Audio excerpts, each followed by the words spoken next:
con capítulo 24, ¿verdad? El último verso, que era el 30 del 23, decía: Balac hizo lo que le había dicho Bilam y ofrendó un vacuno y un carnero sobre cada altar. Verso 1 del capítulo 24. Bilam vio que era deseable para Yahweh que bendijera a Israel, por lo que no fue como las otras en busca de poderes ocultos. No fue como las otras veces en busca de poderes ocultos, sino que volvió su mirada hacia el desierto. Ahí, ¿verdad? Es también común que en el error se interprete que Bilam dijo: Yahweh quiere que lo bendiga, voy a ir a bendecirlo. Pero no es eso. Conociendo a Bilam, ¿verdad? Y como vemos, y también sabiendo que era un impío, como él sabía que Yahweh quería bendecir y no maldecir, dijo: ¿y para qué lo voy a buscar? Voy a buscar otros medios, voy a tratar de hacerlo a mi manera. En el sentido, repito, de que cuando él iba a buscar a Yahweh, que le decía a Bilam, le decía a Balac: hagamos estos sacrificios, quédese aquí, yo voy a ir a ver si Yahweh se me aparece, tal vez lo pueda convencer. ¿De qué? De maldecir. Pero ya después de haber ido en el capítulo anterior varias veces, y Yahweh le dice que no maldiga, él dice: ay, ¿para qué voy a ir a buscarlo si él no quiere maldecir? Entonces ni siquiera fue a buscar a Yahweh, se fue directo. Y esto también es particular porque él sigue pensándose ser un gran profeta, muy importante, muy valioso, un gran hombre. Y es como los falsos profetas del mundo, que por ejemplo, bueno, falsos profetas y también personas que siguen la falsa doctrina, que digamos oran al Padre por lo que quieren, según su propia voluntad, no la de Yahweh. Oran otra vez por lo que quieren, y si no ven que se cumpla, dicen: bueno, voy a hacerlo por mis medios. En vez de seguir la voluntad de Yahweh, van y hacen la propia.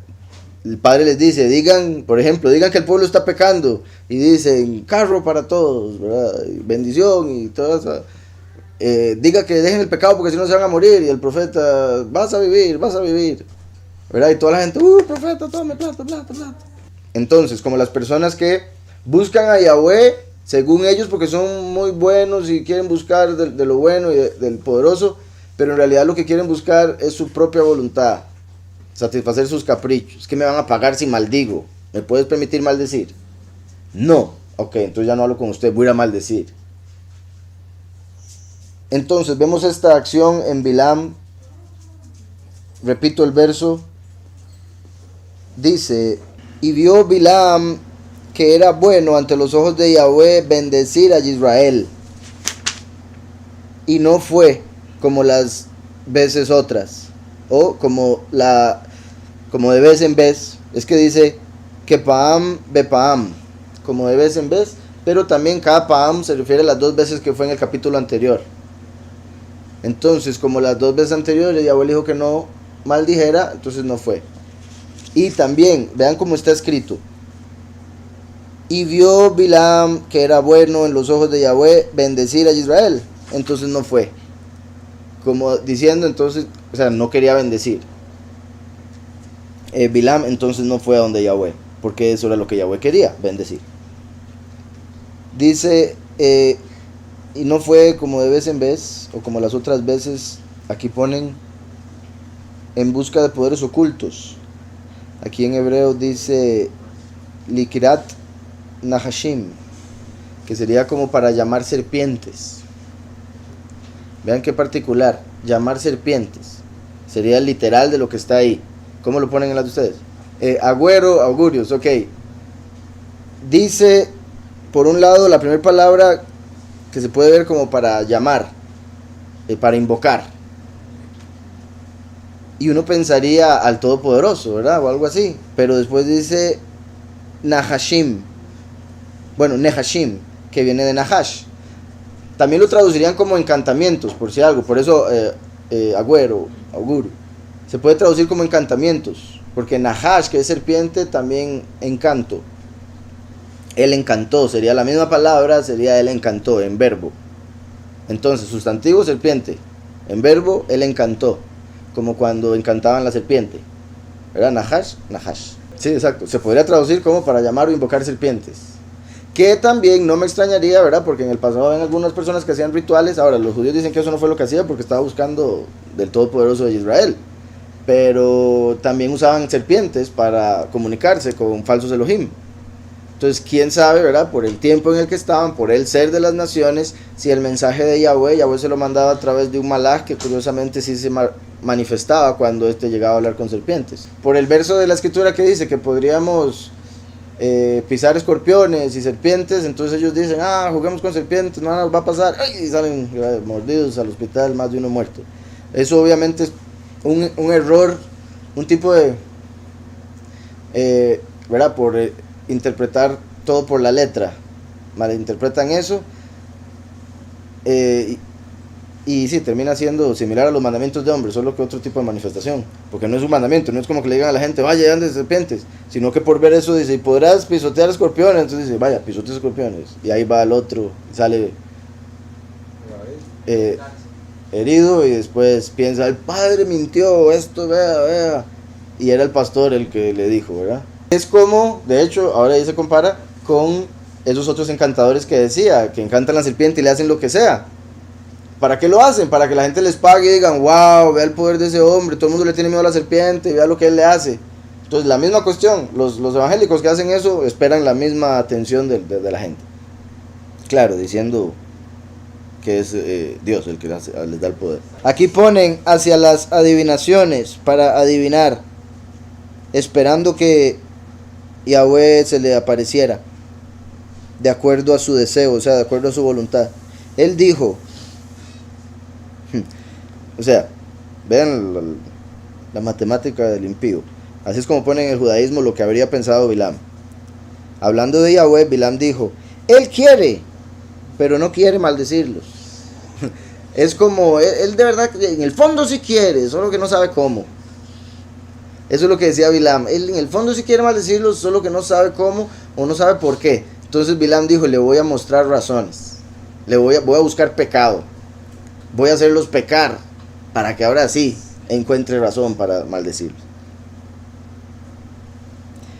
Dice, yo mencionaré sus pecados y entonces la maldición tomará efecto. Eso es poderosísimo, bueno, ¿verdad? En el sentido de lo que representa, porque ¿qué quiere decir aquí Bilam?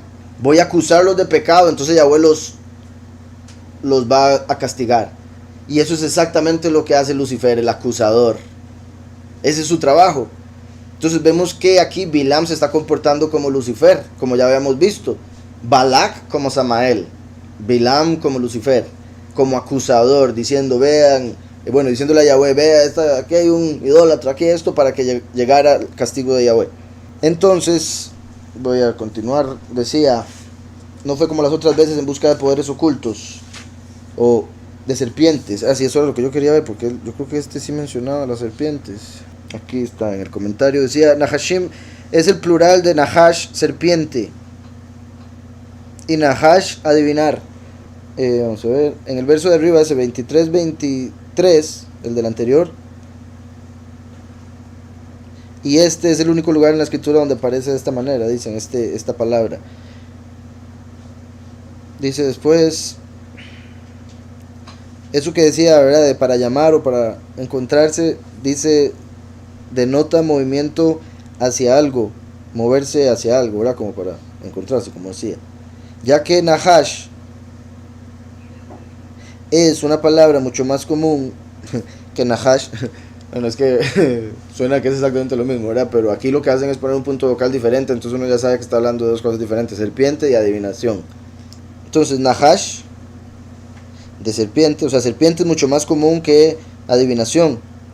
Y como adivinación es un concepto abstracto que no puede ir hacia algo, que también, ¿se acuerdan que el hebreo es un idioma concreto?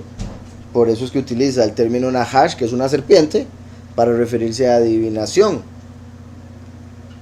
Que adivinación es algo abstracto, uno no puede dibujar adivinación, dibújenme una adivinación, pero uno sí puede dibujar una serpiente. Entonces la serpiente en sí es una entidad que representa el conectarse con espíritus para adivinar o saber cosas que no se debe o no se puede, o etc. Entonces decía, como es abstracto, no puede connotar,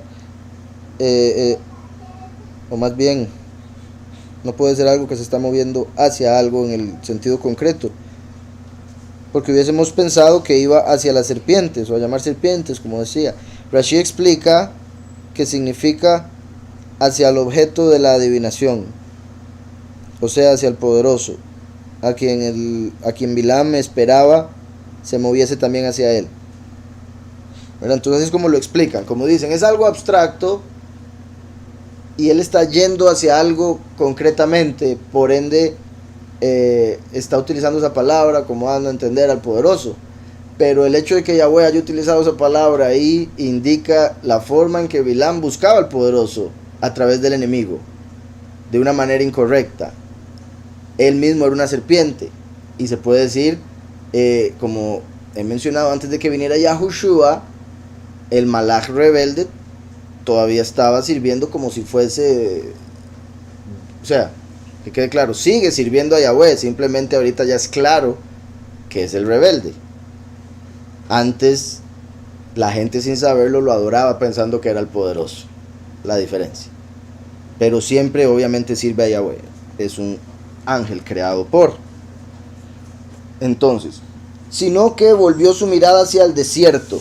Al decir volvió su mirada hacia el desierto, está dando a entender para relatar todos los pecados que había cometido el pueblo en el desierto, ¿verdad? Como volvió su mirada al desierto, como si espiritualmente estuviese viendo todos los pecados que hemos visto a través de el estar en el desierto. De hecho, recuerden que el libro de Números en hebreo se llama Bamidbar, que significa en el desierto.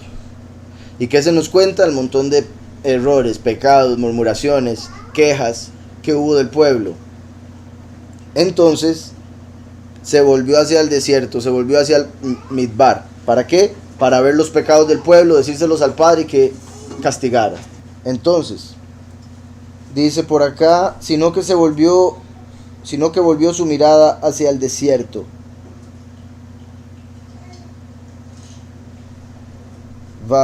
Dice Vayashei el Hamidbar, y elevó hacia el desierto su rostro, y puso su rostro hacia el desierto su rostro. Dice el verso 2, entonces Bilam levantó sus ojos y vio a Israel acampando por tribus. Aquí donde dice Bilam levantó sus ojos, se conecta porque estaba en un lugar alto, no era necesario levantar los ojos. Estaba, ¿verdad?, en un lugar alto viendo a todo el pueblo en el desierto.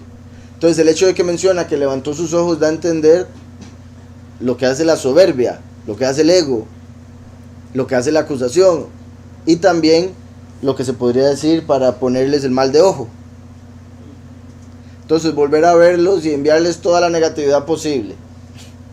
Recuerden que en el judaísmo el mal de ojo es una realidad.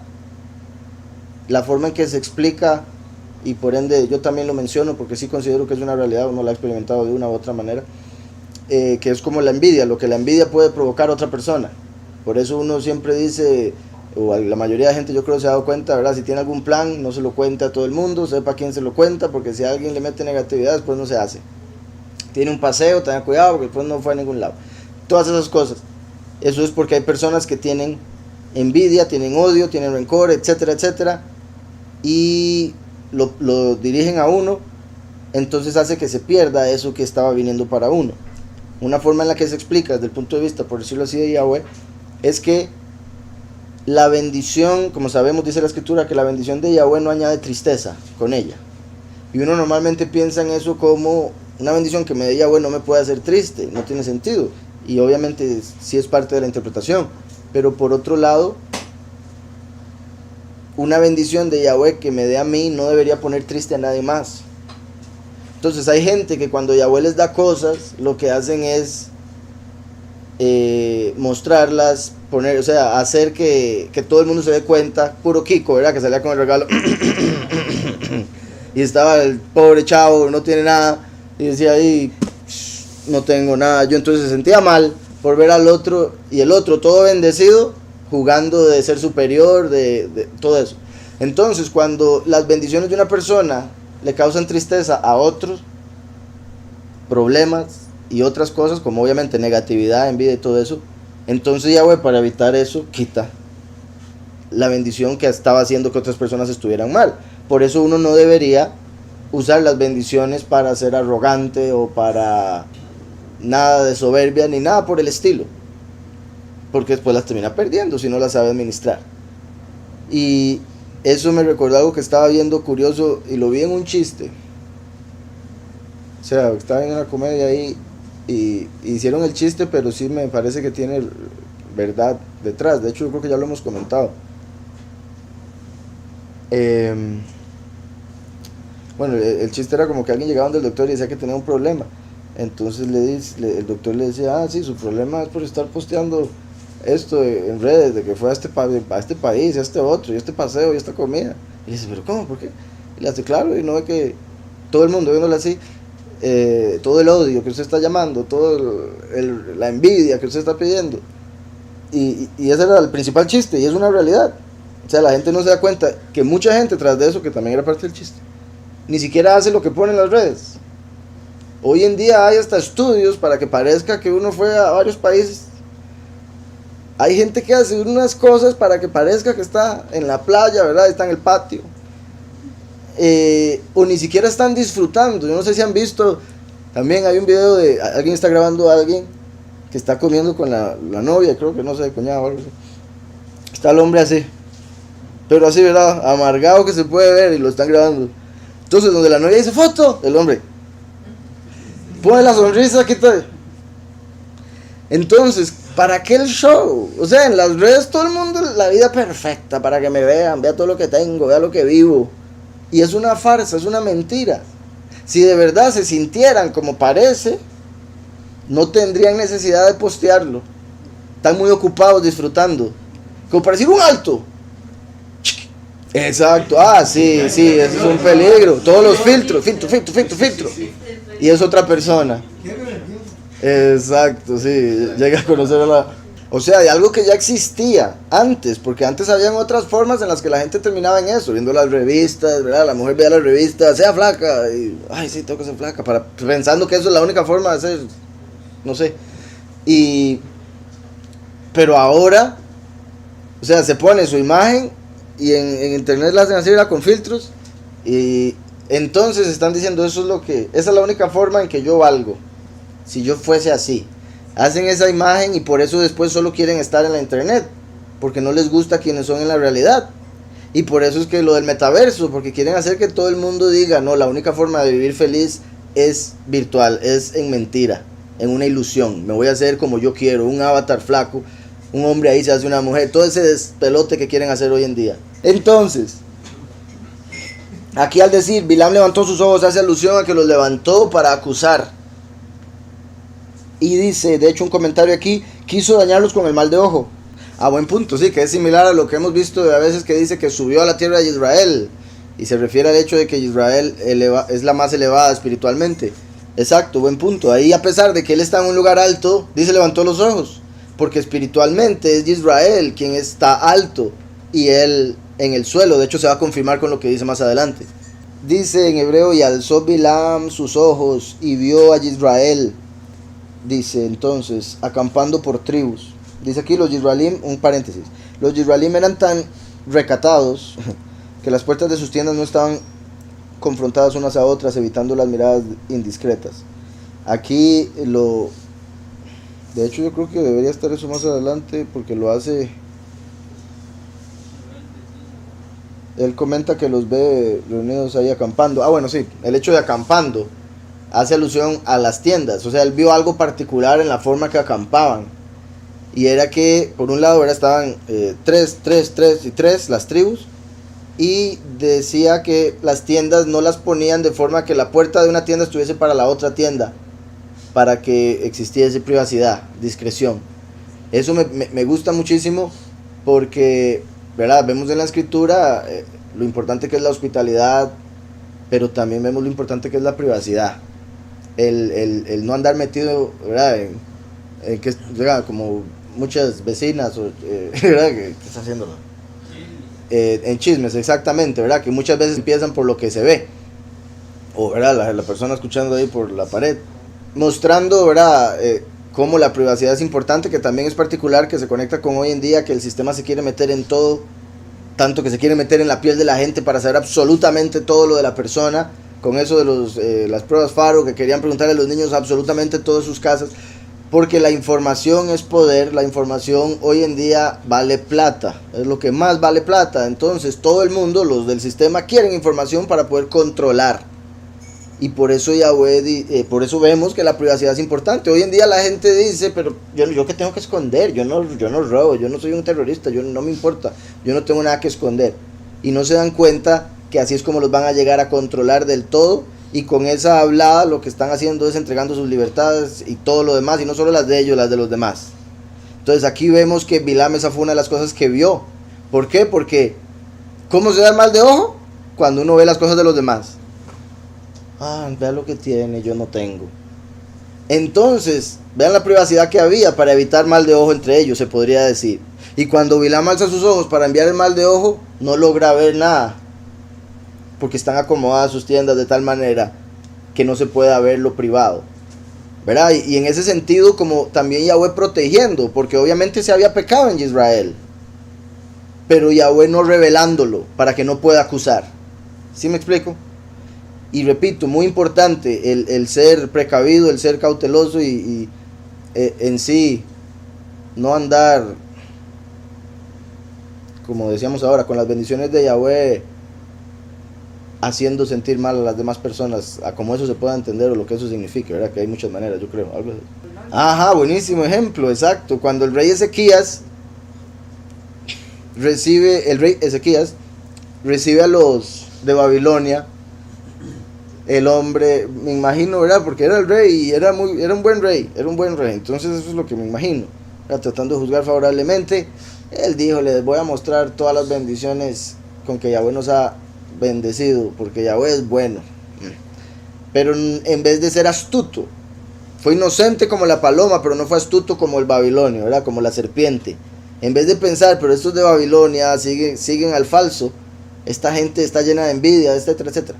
No pensó eso, entonces les dijo, vean todo, vean los tesoros, abra, vea, saque las monedas si quiere. Y después llegó Isaías, esos hombres que se acaban de ir, ¿qué vieron? Y de Ezequías, todo se los mostré, no hubo nada que no les mostrara. Isaías, bueno, pues eso, todo lo que vieron va a ser llevado a Babilonia.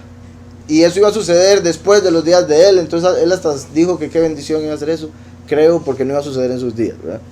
O si no, porque no entendía lo que eso significaba. Sí, en el caso negativo acá, siendo Bilam, se podría decir, al ser el falso profeta, pone el rostro y los ojos hacia el pueblo buscando maldecir. Pero también Yahweh estaba usando a Bilam, y cuando Yahweh pone el rostro hacia el pueblo, lo que hace es bendecir. Por eso la bendición de que Yahweh te bendiga y te guarde, Yahweh haga resplandecer su rostro sobre ti. Entonces, dice, entonces Bilam levantó sus ojos y vio a Israel acampando por tribus. La Ruach de Elohim reposó sobre él. La Ruach de Elohim reposó sobre él, ¿verdad? Que en el sentido simple eso significa, ahí llegó el Ruach para que Bilam profetizara, para que Bilam dijese una bendición, porque él tenía la intención de maldecir. Mostrando el poder de la información, puesto que lo único que podía maldecir a Israel era información acerca de sus pecados, revelar la información acerca de sus pecados. Y sí, es particular, porque también así es como hoy en día destruyen a mucha gente. Alguien que está haciendo algo bueno por el mundo, pero vea lo que dijo hace 15 años en Twitter, ya nadie lo quiere, ya no sirve para nada. Y incluso, digamos, en algunos casos que ha sido verdad, y a veces eso son tonteras, y en otros casos inventan, pero el punto es, tienen información, la revelan para que ya la gente vea mal a la persona. Aquí Bilam quería ver información, revelársela a Elohim para que los castigara. Entonces, como decía también, aquí en el judaísmo dicen que esta parte donde dice el espíritu de Elohim reposó sobre él, significa que Yahweh le gustó lo que Bilam estaba pensando en el momento. Se complació de lo que Bilam estaba pensando en el momento, y ese pensamiento habría sido el que el pueblo de Israel era muy cauteloso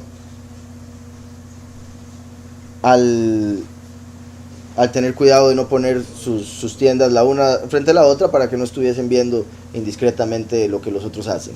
Que repito, me parece importante recalcarlo en el sentido de, ya sea uno, ser cuidadoso con el hogar, con las cosas de la casa, en el sentido de no, porque uno no sabe lo que los vecinos vean, piensen, digan, y también lo digo tristemente por experiencia. Entonces por eso hay que tener cuidado. Uno pensaría que la gente va a ser como uno es, o como uno busca ser, y se engaña, porque nos hemos dado cuenta una y otra vez cómo la gente está en otras. Lo vemos por todo lado que vayamos, están en otras cosas, buscan otras cosas. Por ende no podemos pensar que van a actuar como nosotros querríamos. Y por eso siempre he dicho también, no esperen nada de nadie para que nunca salgan decepcionados. Y también lo ordenado que se vería, ¿se imaginan qué lindo? Pero sí, buen punto. Si todas las tiendas tienen la entrada, por ejemplo, hacia el este, entonces va a tener la parte de atrás de la próxima tienda, y por ende siempre tendrían a las espaldas de las tiendas. Ok, buen punto. Ya en la tierra, incluso al entrar a la casa, lo que hacía era para adentro, todavía más difícil de poder ver. Buen punto. Decía, el espíritu de Elohim reposó sobre él. Y aquí ponen, porque pensó no maldecirlos, lo que agradó a Yahweh, ¿verdad? Porque ya había dado un hecho de que Yahweh no los iba a maldecir. Dice aquí el verso 3. Y entonces pronunció su parábola. Dice el verso, palabras de Bilam, hijo de Beor, palabras del hombre que tiene el ojo abierto. Vean cómo dice el ojo abierto, eso da a entender que tiene otro ojo cerrado, similar a los falsos profetas, como el falso pastor de Zacarías, que dice que su ojo derecho, que saquen su ojo derecho y su brazo quede seco. Entonces, también de aquí se interpreta que a Bilam le habían sacado un ojo en algún momento, tal vez en batalla o en algo le habían sacado un ojo, porque también se puede interpretar como el del ojo atravesado, o no, de verdad, el que le habían clavado algo en el ojo, entonces ya le faltaba un ojo. Entonces, como dando a entender que a pesar de faltarle un ojo podía ver. Pero ahí en realidad nos está diciendo mucho más, que aplica como el falso profeta, como el falso pastor de Zacarías, que le falta un ojo. El hecho de que, ¿se acuerdan lo que veíamos la vez pasada? El que si su ojo lo hace pecar, sáquelo, ¿verdad? En este caso, se podría decir que sacó el ojo que lo hacía hacer lo correcto, porque si no sería un buen profeta. Entonces, es como el falso que vemos en Zacarías, que se le saca el ojo derecho, que representa el ojo de juzgar favorablemente. El ojo izquierdo representa de juzgar mal. Dice, palabras de Bilam, hijo de Beor. Entonces, en el 3 dice, y elevó su profecía, su parábola, y dijo, Neum Bilam beno Beor. Declara Bilam, el hijo de Beor. Aquí es particular que donde dice hijo de Beor, dice Beno Beor. Normalmente sería Ben Beor, pero dice Beno, que significa su hijo.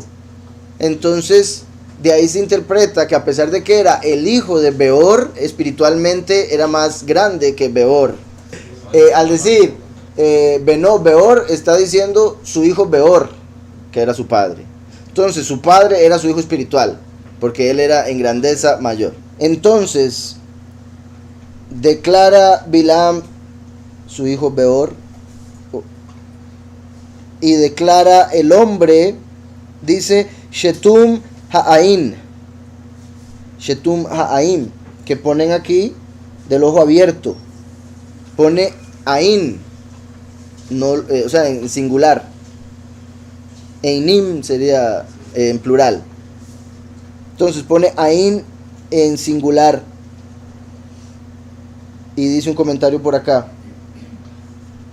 con respecto a este verso. Otra interpretación: tiene el ojo perforado. Esa es la palabra que estaba buscando. Tiene el ojo perforado y la cuenca ocular parecía abierta. Entonces se puede ver como el ojo abierto en el sentido de que no tenía ojo ahí, o sea, la cuenca abierta. porque la palabra shetum se utiliza para hablar de hueco o de algo perforado. Entonces dicen, explica Rashi, el verso se expresa en singular, ojo abierto, para indicarnos que era ciego de un ojo. Al respecto exponen los sabios de la sabiduría interior de la Torá, toda persona necesita dos ojos, uno para ver la grandeza del Supremo y el otro para ver la vulgaridad propia. Bilam conocía la grandeza de Yahweh, como textualmente lo expone el verso 16, pero su soberbia no le permitía ver su propia ignominia y por eso el verso le considera ciego de un ojo. O sea, tenía ceguera para ver la grandeza del Padre. Otra cosa también que se podría decir, no sé si era el capítulo anterior y debería decirlo ya, o si era este mismo capítulo, porque creo que es de este, pero por si algo voy a hacer un paréntesis. Cuando mandan a llamar a Bilam para que venga a maldecir, él dijo, yo solo voy a poder decir lo que Yahweh mi poderoso me diga que diga. Pero después, hablando con Balak, él dijo, yo les dije que yo solo iba a decir lo que Yahweh me dijera. No dice, yo les dije que yo solo iba a decir lo que Yahweh mi poderoso dijera. Como si allá dijo mi poderoso y aquí dijo, no, es Yahweh. Por un lado se puede decir, como él mismo quitándose ya, porque había deshonrado al Padre, y por otro lado, mostrando que no era su poderoso, y como muchas personas también que a veces les da vergüenza hablar del Padre, ¿verdad? Hay gente que le da vergüenza que lo vean con la escritura, que lo vean leyendo la escritura. Cuidado de orar en público, ¿verdad? En un restaurante o algo así. Toda la presión, voy a orar con los ojos abiertos. Y eso es muy triste y es muy normal, así, ¿verdad? Por si lo digo, por si lo sienten o algo así, para que tampoco... ¿verdad? Obviamente en esta congregación no debería darse para nada ya, pero es normal que el enemigo ponga pensamientos, sentimientos, y más, repito, estando en público, ¿verdad? Donde oremos, gente, y yo imagino porque también para la gente eso es raro, ya la gente no ve eso, entonces, ay, mira, estamos orando, y más si lo ven a uno así, quién sabe qué esperan. Entonces, dice por acá otro comentario, palabras proféticas de Bilam, el hombre que tiene el ojo abierto, en los aciagos, dice. Sí, en los aciagos días de la Shoah, o sea, del Holocausto, en uno de los campos de concentración había un oficial nazi sumamente cruel cuyo ojo izquierdo era una prótesis de vidrio muy bien lograda, lo cual era motivo de orgullo para él. En una oportunidad, buscando mofarse de los judíos, llamó a uno de ellos y le propuso, si adivinas de qué lado tengo la prótesis ocular, tendrás el premio de una comida de reyes, de lo contrario no saldrás vivo de esta habitación. El judío le observó unos instantes y le dijo, la prótesis está en el lado derecho.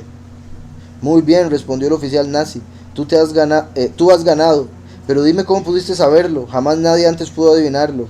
Muy sencillo, al observarlo detenidamente vi que su prótesis me miraba con un aire un poco más humano.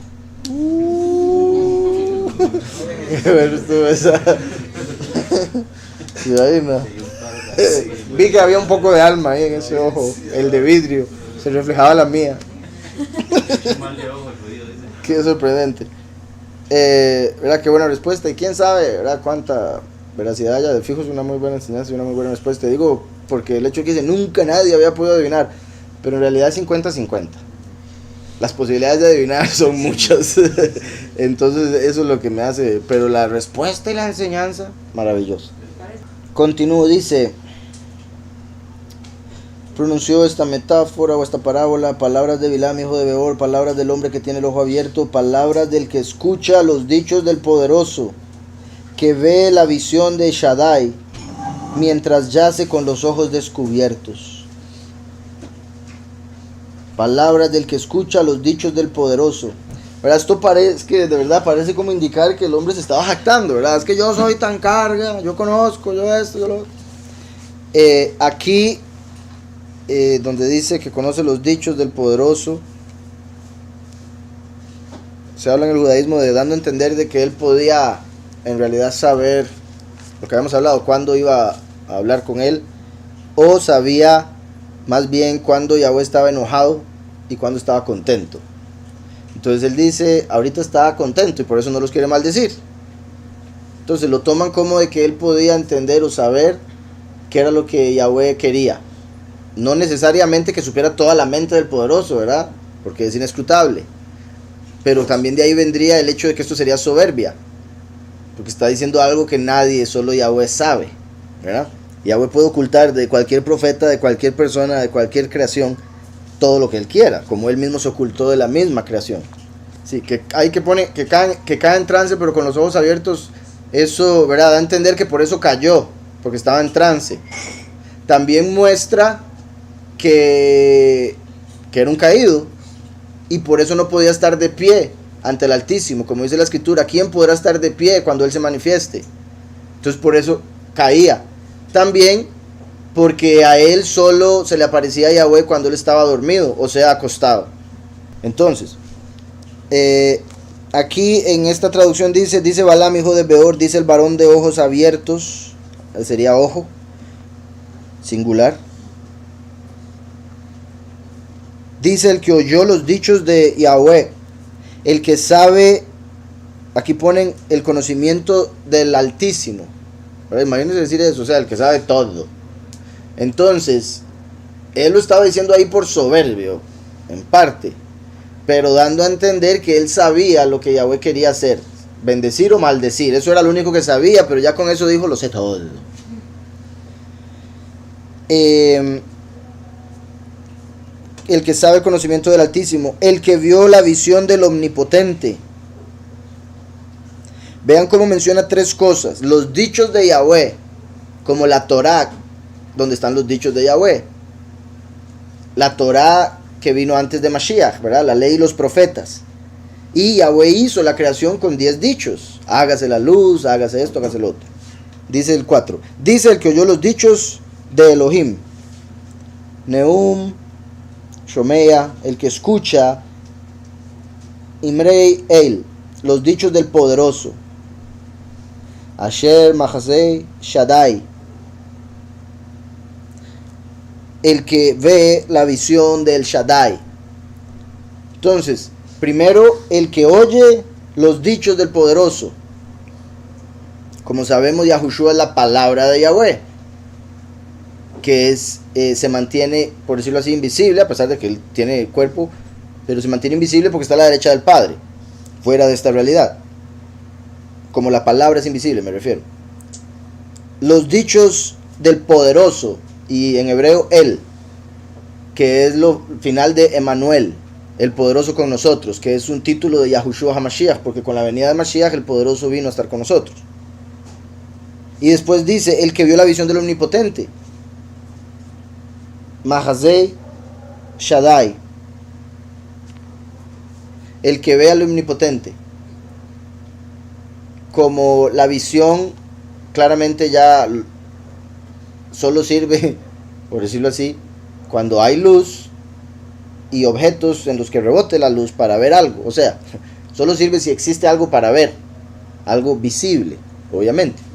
Por ende, como dije, Yahushua es la palabra invisible a la derecha del Padre, los dichos del poderoso, Immanuel, y la visión del Shaddai, representando al último. Primero y último, recuerden que Shaddai, ya lo he mencionado muchas veces, se conecta con el último, como él o Elohim con el primero por ser Immanuel.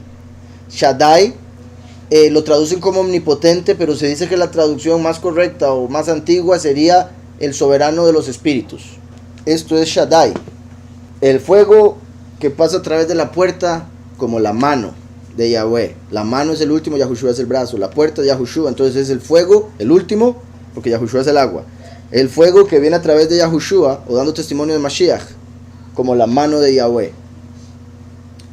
Shaddai es 300, valor numérico de la Shin 300, de la Dalet 4, de la Yud 10, entonces 314.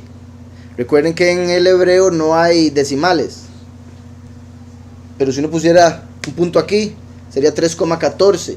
Por ende el Shaddai se conecta con el número conocido como Pi, que es importantísimo en la matemática, siendo Yahweh un matemático y creó la tierra con matemática y hizo la tierra como un círculo, dice Isaías. Yahweh que está sentado sobre el círculo de la tierra, que se mide con pi, ¿verdad? 3,14, porque Yahweh es el poderoso del círculo. Y pi representa un número infinito, no se ha encontrado el final de pi.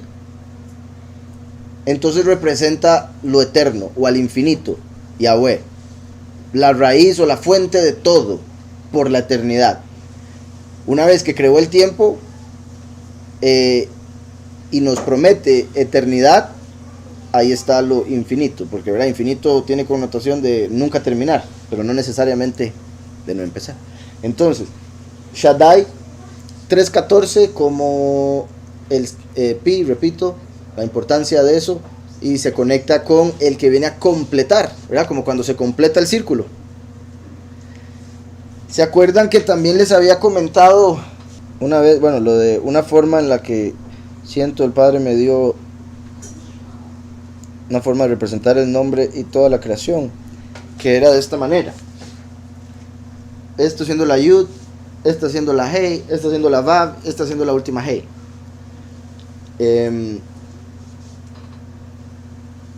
Ahora, el punto por el que quise escribir esto, el punto por el que quise enseñarlo así, es que aquí tenemos el círculo, el radio, para que se necesitaría pi para poder saber cuál es la circunferencia de este círculo.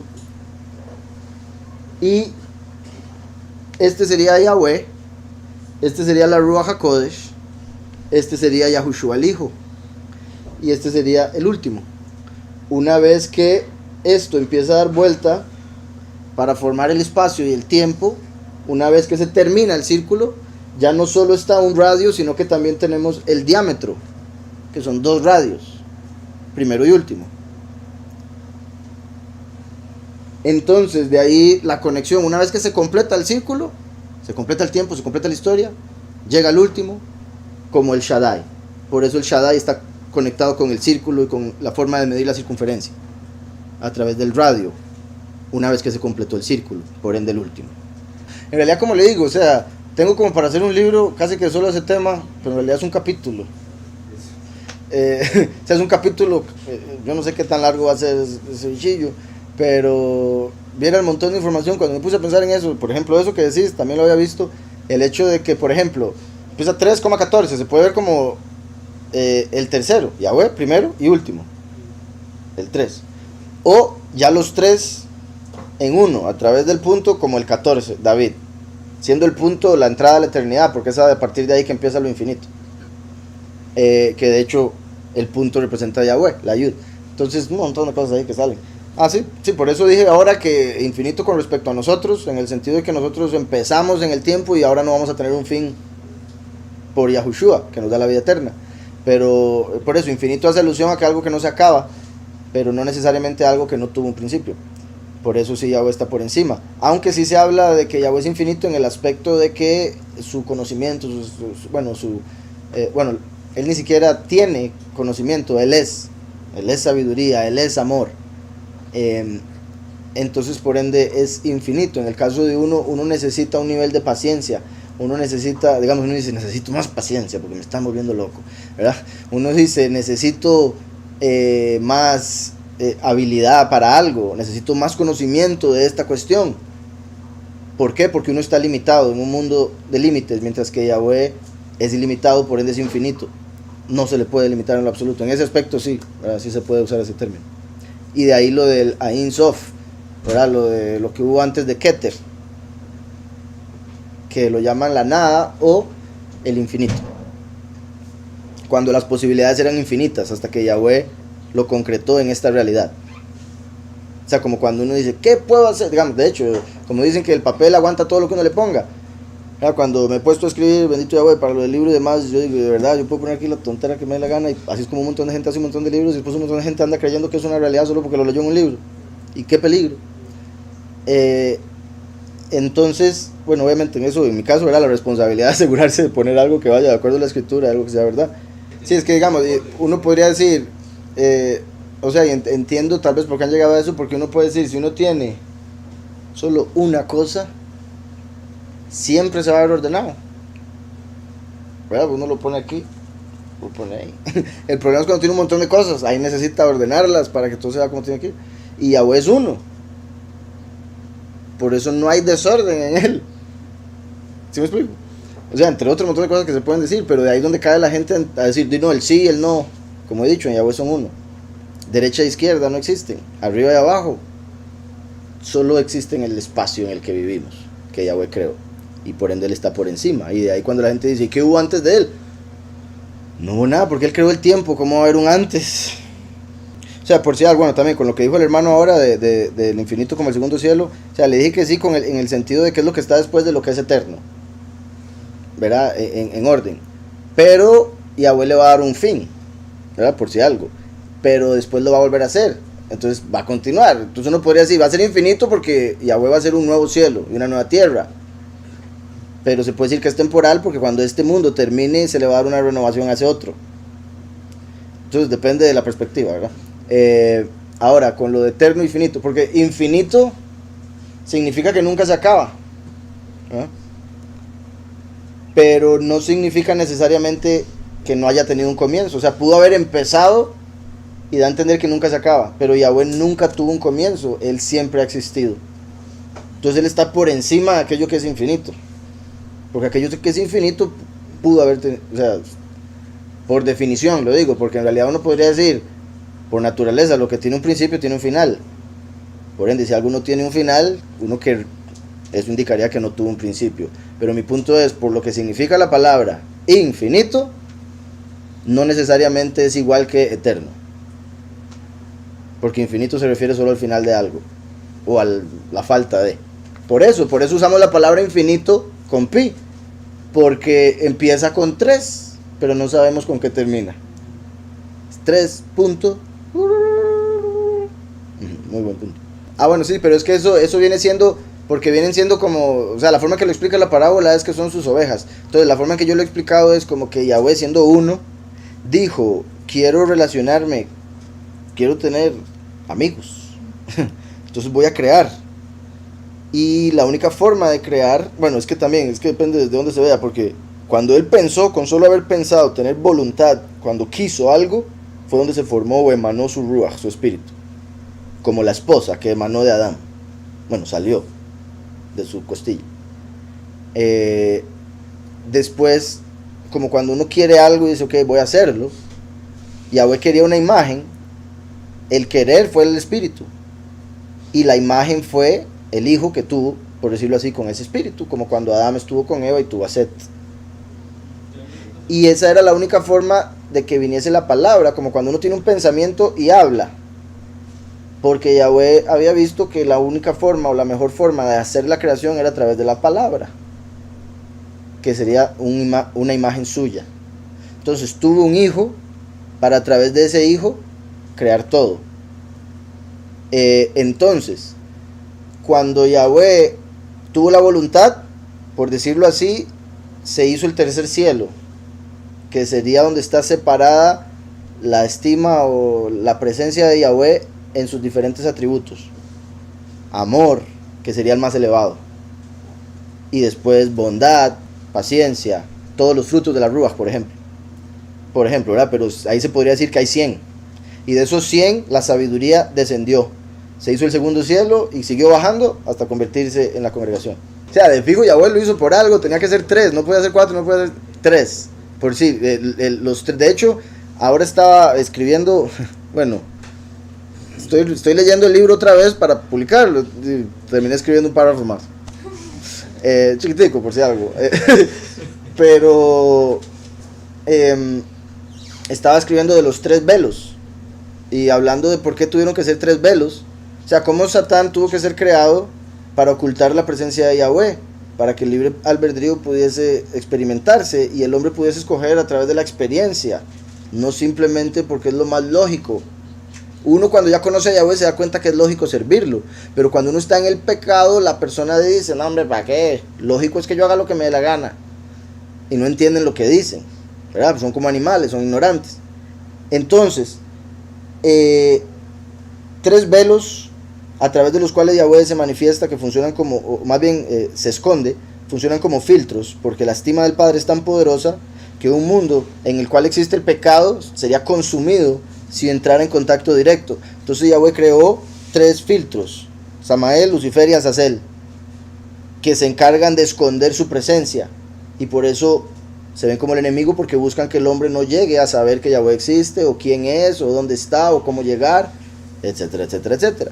Y eso porque el número 3 representa estabilidad, fuerza, firmeza, los patriarcas. A Jacob, curiosamente, el 3 es la letra Gimel. ¿Y qué es? Un pie, que fue lo que Jacob agarró, y es la raíz del nombre Jacob, Ekev, ¿verdad? El talón, me refiero. Entonces representa varias cosas, como he dicho, síntesis también. Y por ende no es de extrañarse que Pi, ese número tan importante, empiece con 3, como los 3 patriarcas. Y sí, después, como la arena del mar, todos los que vendrían de él. Ah, sí, porque uno hace un triángulo dentro del círculo, después otro triángulo, y otro triángulo, y otro triángulo, y otro triángulo, y otro triángulo, y así se llegó a... Y por decirlo así, como el círculo es un montón de puntos pegados, se puede ver como infinito, porque uno pone 2 puntos y se puede ver un punto en el medio, por decirlo así. Y así seguiría, y más que es un círculo en vez de una línea va a tener un fin, mientras que el círculo no. Y, o sea, pero sorprendente que esté en el mismo número pi, y que la calculadora no le dé, y ¿qué es esto? Y como les he dicho, porque hubo un tiempo que yo me puse a estudiar eso muchísimo, muy muy a fondo, y hay una página donde uno puede buscar, o sea, uno puede poner pi, y le aparecen todos los números que uno aguante, que le aguante el RAM. Uno puede seguir viendo números y números por horas y horas y horas, y va a seguir buscándole el fin a pi. Entonces, decía por aquí, el que oyó los dichos de el poderoso, representando Yahushua, la palabra de Yahweh, el que está a la derecha, el intercesor, el que vio la visión, representando lo físico, ya la manifestación, como el que va a representar al Padre después, el último. Y dice la visión del Shaddai, caído pero abiertos los ojos. Y aquí decía, en hebreo decía, Nofel, Uglui Einaim. Nofel, Uglui. Caído, Nofel, como los Nephilim, ¿verdad? Dando a entender, no necesariamente que él sea un Nephilim, pero sí caído en espíritu. Y después dice, pero abiertos los ojos, en realidad por la palabra que utiliza, es la raíz de Hitgalut, que es la palabra que hemos utilizado para Apocalipsis, que es revelación, revelar. Entonces, ojos abiertos en el sentido de sin un velo, sin tener una cubierta, revelados. Dice, qué buenas son tus tiendas, Jacob, qué buenas son tus tiendas, Jacob. Al final no terminé de explicar lo que iba a explicar con Shaddai, me acabo de acordar. Shaddai originalmente se dice que significaba el poderoso de los espíritus. Se le ha cambiado a omnipotente, se cree muy posiblemente porque la palabra Shed hoy en día se ve como demonio, pero se dice que antes se refería a cualquier tipo de espíritu, cualquier tipo de entidad espiritual. Entonces, en ese caso, Shaddai, como Adonai, sería el soberano de los Shedim, o el soberano de los espíritus. Pero como ahora Shed lo ven como demonio, Shedim, demonios, entonces no usarían Shaddai como el poderoso de los demonios, porque suena raro, ¿verdad? Como si fuera el malo. Entonces usan omnipotente, pero se dice que originalmente significaría soberano de los espíritus. Repito, Shed es lo que hoy en día traducen como demonio. Shedim sería una mem aquí, demonios. Pero Shaddai se puede ver, repito, como Adonai, plural. O como compuesto, como si tuviera una mem, perdón, más bien, no, en ese caso sería, sí. Cuando una palabra tiene una mem al final, si se pone compuesto con otra, como digamos, ¿se acuerdan? Hijos es Banim. Los hijos de Elohim no se dice Banim Elohim, se dice Benei Elohim. se quita la mem final cuando es algo de algo. Entonces se podría ver como el poderoso de. Exacto, de pertenencia. ¿Está claro? El Shaddai. O sea, como que tenga que, no, pero sí puede. O sea, así la ponen normalmente. Como el poderoso, normalmente lo traducen como el poderoso omnipotente. Pero en ese caso sería poderoso soberano de, o poderoso de los espíritus. Y como decía, normalmente sí decían el Shaddai, pero aquí lo está separando, ¿verdad? El que oye los dichos de él y ve la visión del Shaddai. De los espíritus sería el original, pero después la palabra Shedim se empezó a utilizar solo para demonios. Entonces por eso es que ya no lo utilizan más, sí, comúnmente, o al menos eso es lo que se cree. Bueno, se podría incluir, porque en realidad se refiere a espíritus de todo tipo de espíritus. O sea, el hecho de que él es el que creó todo y soberano de todo. Y como todo tiene espíritu, el zacate tiene espíritu, ¿verdad? Todo tiene espíritu, porque si no, no existiría, no. Incluso la materia tiene un tipo, ¿verdad? O sea, la energía que la mantiene, porque aunque algo se vea así sólido, sabemos que tiene partículas, simplemente se mueven demasiado lentas. Y ese movimiento lo produce el espíritu. Que llaman energía, que saben que no se destruye, solo cambia. Ahora ya bueno, cambia. Pero mi punto es que su energía, su poder, el que él manifiesta en la creación, no se destruye, simplemente lo hace pasar de diferentes formas por diferentes materias. Volviendo a Números.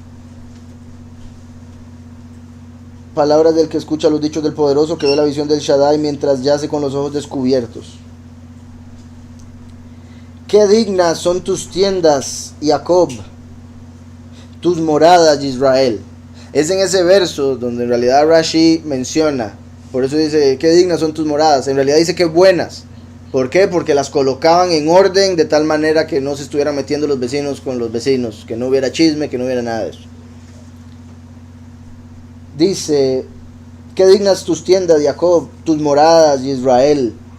Vean cómo menciona dos nombres para el mismo pueblo, y como si mencionara dos tipos del lugar donde estaban, así como los pocos, Israel, van a estar en un lugar más elevado que los muchos, Jacob. Entonces, qué buenas tus tiendas, Jacob, tus habitaciones o moradas, Israel. En realidad solo dice un tov. Lo que sí menciona dos cosas diferentes son tiendas, moradas. Como cuando Yahushua dijo que fue a preparar morada. Bueno, en la casa de mi padre muchas moradas hay. Si no fuese así, yo os lo hubiera dicho, me voy a preparar lugar. Dice después, extendidas como arroyos, como jardines a orillas del río, como aloes plantados por Yahweh, como cedros junto a las aguas. Con respecto a cuando dice extendidas como arroyos, ¿verdad? Dando a entender cómo un río tiene su raíz o su origen en un lugar específico, un inicio de una montaña, pero llega a lugares lejísimos. Así como Abraham salió del otro lado del Éufrates, de la casa de su padre se fue, después el Yitzhak, Jacob, vemos cómo andaban por todos lados, no tenían tierra propia. Estuvimos en Egipto, Yahweh nos saque de ahí por el desierto 40 años, etcétera, etcétera, hasta llegar a la tierra prometida. Como un río se extendió, y de hecho desde un río empezó, ¿verdad? Cruzando el río. Por eso llamados hebreos, los que cruzan el río. Y así como un río se extiende por la tierra, ¿verdad? Así el pueblo Yahweh lo extendería por todas las naciones. No solo nos esparcería por el mundo, sino que también eventualmente llegaríamos a gobernar.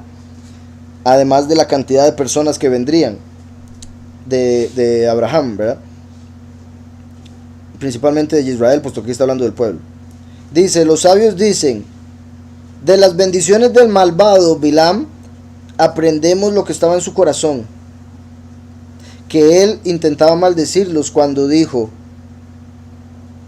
o cuando está escrito, que puso su cara hacia el desierto. Y cuando el omnipresente transformó lo que quería decir con su boca, Bilam los bendijo con algo que se parecía a sus maldiciones. Las maldiciones que él quería pronunciar.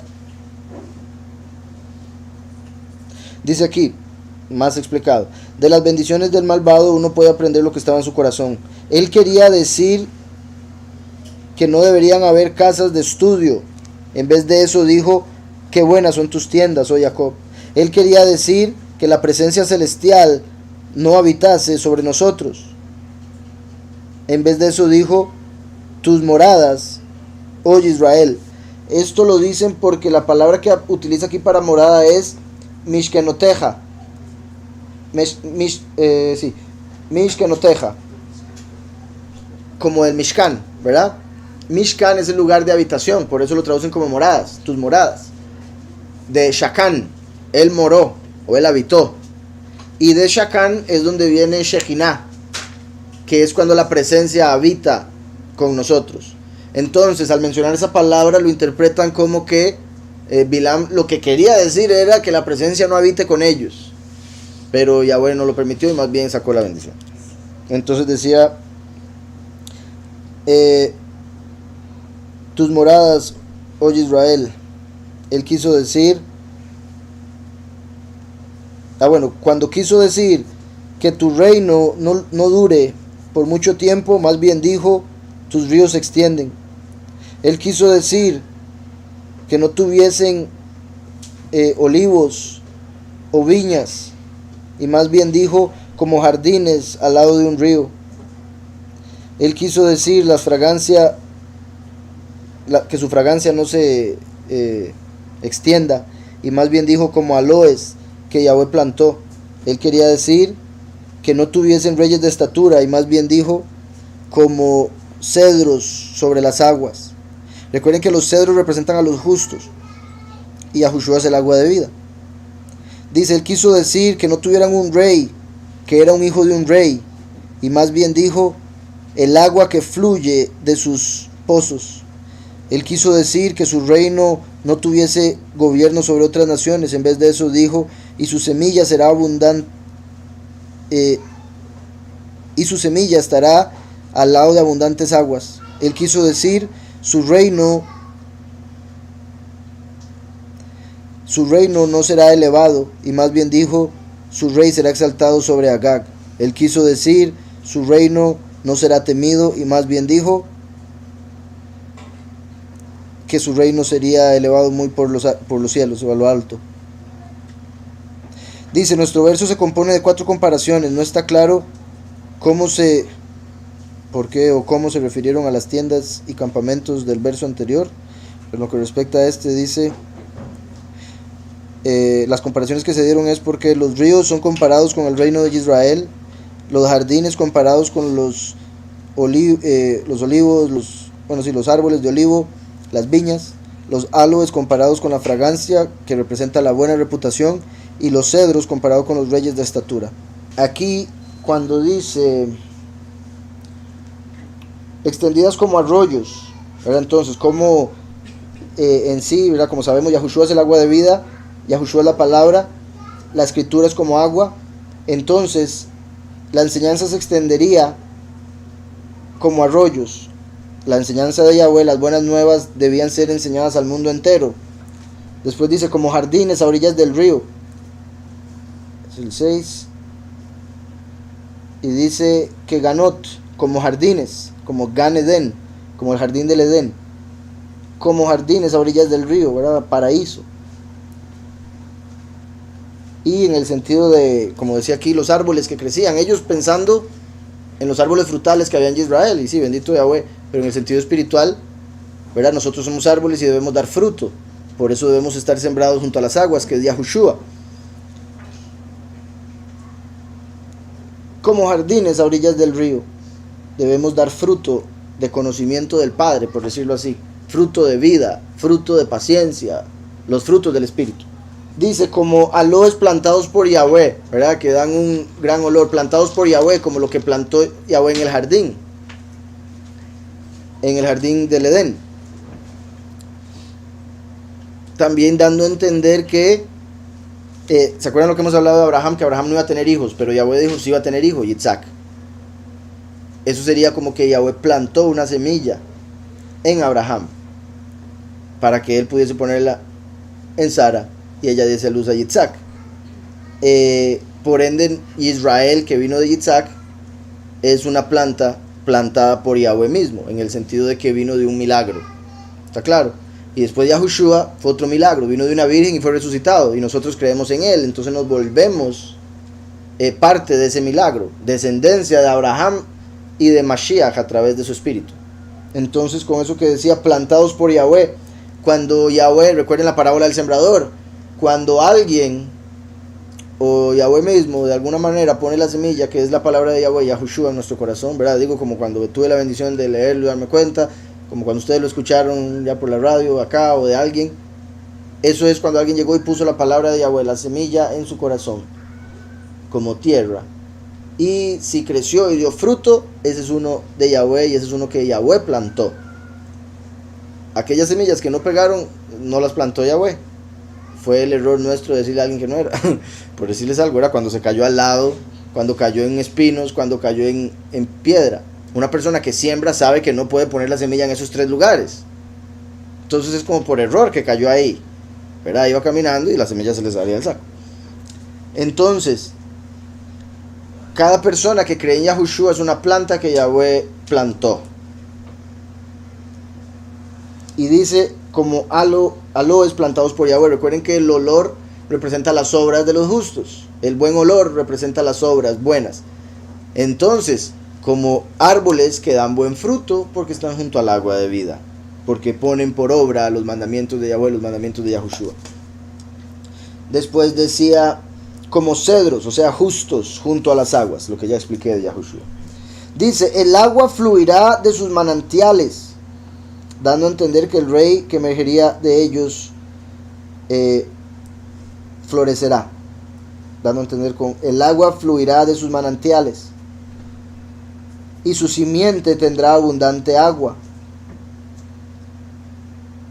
Su simiente tendrá abundante agua, ¿verdad? Como dando a entender que de Israel saldría un rey y después tendría simiente que reinaría, dando a entender obviamente en lo literal David y Salomón, que fueron los principales, los más elevados, y representando primero y último.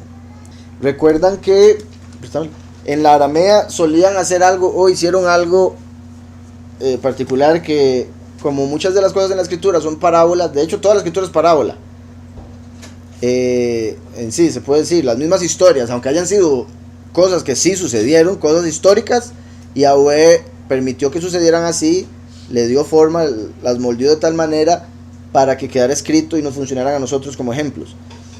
Y eso es una parábola. El sembrador salió a sembrar. De fijo, en la historia humana, algún sembrador salió a sembrar y se le cayó una semilla en el camino, otra en... ¿Sí me explico? Entonces así sucede con todas las demás historias. Entonces, los de la escritura Peshita, para evitar malinterpretaciones de la gente, llegaban puntos donde había una parábola y la interpretaban. Entonces la traducción que ponían era no solo la traducción del hebreo, sino la traducción de la parábola, ¿verdad? Entonces en este caso el 24:7 dice, un hombre surgirá de entre sus hijos, ¿verdad? Y vean qué particular, porque tanto ellos como ellos, los judíos y arameos, cuando veían eso interpretaban David, profetizó de David, pero vea que está hablando en términos de río, y Yahushua es el río de agua viva.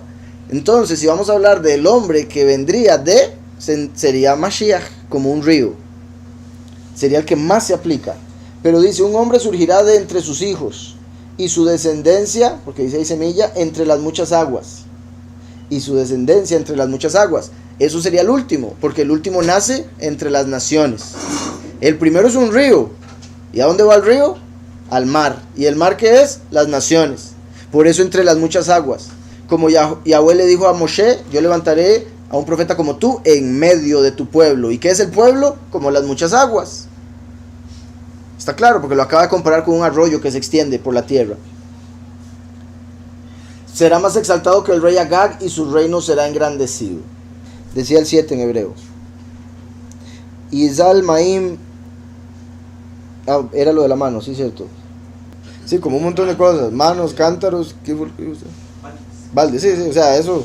Todos esos son sinónimos. La única diferencia es la de manos, porque ya que salga de las manos es particular, porque se conectaría obviamente con primero y último con Yahushua por el hecho de que a él lo traspasaron en las manos, en las manos, y de él salió agua y sangre, y él es el agua de vida, y él dijo que todos los que creamos en él saldrá agua de nosotros.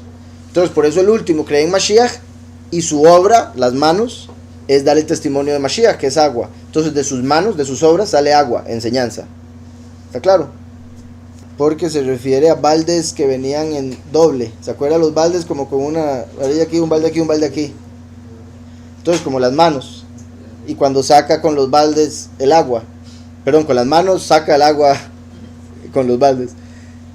Y que es sorprendente que se refiera a dos baldes en vez de solo uno, la palabra, puesto que da a entender primero y último, el que trae el agua de enseñanza de las buenas nuevas, en sí lo que trajo Yahushua, el favor y la verdad, la sabiduría, y el último que trae el entendimiento, los dos baldes, sabiduría y entendimiento.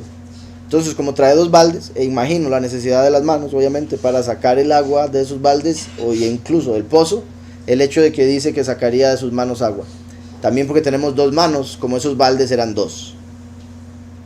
Entonces bendito Yahweh confirma que se refiere a las dos manifestaciones. Entonces dice: el agua fluirá de sus manantiales, y fluirá aguas, sí, de sus manantiales o de sus baldes, y su semilla en muchas aguas, o entre muchas aguas, y será elevado más que Agag. Agag era el rey de Amalek, el rey de los amalecitas, que eran los peores en lo que respecta con nosotros como pueblo. Entonces Yahweh prometió que los destruiría y que desharía su nombre de la faz de la tierra en el fin de los tiempos. Entonces esto se conecta con el fin. Se dice que Agag pudo haber sido el nombre que se utilizaba con todos los reyes de Amalek, así como en Egipto se llamaba Faraón a todos, ¿verdad? Entonces dice por acá, Agag, el primer rey, cuando dijo y su rey será exaltado sobre Agag, se refería al primer rey, quien conquistó a Agag, rey de Amalek, ¿verdad? En ese caso habría sido Saúl. Y aquí hay un comentario que dice: aunque Agag, rey de Amalek, no había nacido en el tiempo de la profecía de Bilam, hay veces en que la escritura se refiere a una persona por nombre antes de su nacimiento. Por ejemplo, Génesis 16:11, Malach de Yahweh le dijo: concebirás y darás a un hijo, lo llamarás Ismael. Ahora, en este caso, pues le está dando una orden de cómo llamarlo, es un poco diferente.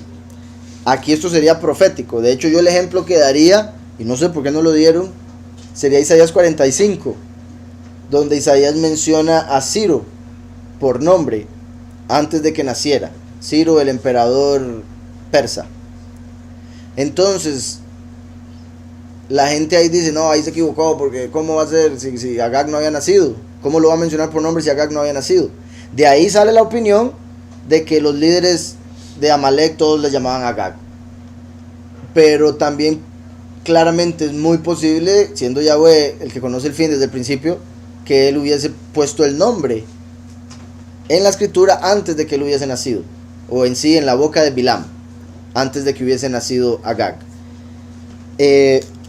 Dice aquí: además es posible que Agag no fuese el nombre de un rey específico, pero más bien de todos los reyes de los hijos de Amalek, como el faraón. Y después dice: y su reino será elevado. Pero aquí ponen, no se puede estar refiriendo a Saúl, porque su reino llegó a un fin. Él era Benjamín y hasta ahí llegó. No hubo un hijo de él que llegara a tomar el reino. Vino David de Yahudá, y después de David, Shlomo, y después los demás hijos de David que reinaron. Y obviamente se puede decir, pero incluso el reino de David tuvo un final eventualmente en la tierra. Y Yahweh por eso promete en Jeremías: y yo levantaré a David y restauraré su Mishkan, y etcétera, etcétera. Entonces está diciendo acerca de la venida de Mashiach primero y último, como uno para tomar ese lugar que David y Salomón representaron, o Shemuel y David, si hablamos de primero y último, sacerdote y rey. Su rey dominará a Agag y su reino predominará. Aquí nada más dice, y será exaltado más que Agag su reino, y será elevado. Su rey sería lo que venía después. Y será elevado sobre Agag su rey, y será elevado su reino. El poderoso que los sacó de Mizraim, dice el verso 8. El poderoso que los sacó de Mizraim, de Egipto, con toda la manifestación de su estima. Ahí repite lo que habíamos visto la vez pasada. Dice, el poderoso que los sacó de Mizraim con la fuerza del Rim. Cuando dice con toda la fuerza de su estima, dice con la fuerza del Rim. Es más, se podría decir con el vuelo del Rim. Ahora, de ser así, si literalmente hubiese que interpretarlo como el vuelo del Rim, eso querría decir que era un dinosaurio volador, ¿verdad? Como el dragón que a veces, el dragón de Game of Thrones, ¿lo han visto? Juego de Thrones, algo así. De hecho, vemos el dragón Apocalipsis 12 como uno que está en el cielo y después cae a la tierra, y habla de él como una serpiente porque ahora se anda arrastrando, como dando a entender que antes andaba volando. Micael le corta las alas, se convierte en serpiente. Entonces cabe la posibilidad, ¿por qué no? Porque ahí dice como el vuelo del Rim, o las alas del Rim. Recuerden que en Deuteronomio dice que Yahweh dio al pueblo alas como de águila para salir de Egipto. Entonces ahí tiene sentido que él mencione alas en la salida de Egipto, y se conecta con Apocalipsis 12 cuando Yahweh le da al pueblo alas de águila. Entonces ahí está lo de las alas, la fuerza que representa las alas por el hecho de elevarse, llegar a alturas sin que la fuerza de la densidad o gravedad se lo traiga abajo. Y el Rim, que como he mencionado sería un animal gigante con un cuerno, se cree, algunos creen con dos, similar a un rinoceronte, pero mucho más grande. Representa a Efraín y Menashe. El cuerno más elevado, más hermoso, representa a Efraín, y lo cual también se conecta con lo que veníamos hablando ahora de que Efraín tiene el poder, se podría decir Menashe también, sobre el mal de ojo, porque vean cómo no pudo hacer el mal de ojo y ahorita está hablando de ellos como un Rim, que fue lo que utilizó Jacob para hablar de Yosef y Efraín. En sí, Moshe, en la bendición que da en Deuteronomio, que los menciona como un Rim. Entonces, como el vuelo del Rim, como la fuerza del Rim, por cierto, en sus traducciones, que dice ahí en vez de Rim? Búfalo. Otras dice unicornio. Entonces ven, la gente cuando lee unicornio dice, pura fantasía la Biblia, lo que le dije, vean los unicornios, está loco.